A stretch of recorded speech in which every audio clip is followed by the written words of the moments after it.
இன்னக அமீதுல் மஜீத். திரையில்லா காற்றையும் அளவில்லா நீரையும் ஒப்பில்லா நெருப்பையும் படைத்து பரிபாலிக்கின்ற அல்லாஹ்விற்கே எல்லா புகழும்.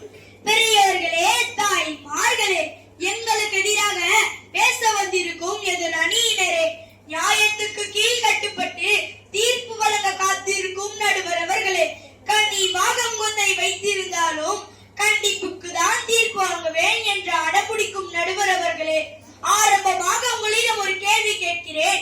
எந்த ஒரு விஷயத்தையும் கண்டிப்போடு